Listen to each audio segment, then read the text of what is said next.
Hello, sir. Hello, ma'am. You are guiding people about their intimate life. Yes, I'm doing that. Can I ask you, and on what basis you are guiding? Yes, definitely you can ask me, and there are many people, many clients have the same question. Yes, I do guide people on the basis of scripture.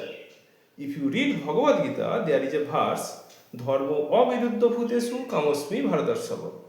So Krishna is supporting that principle, whatever is going according to the scripture.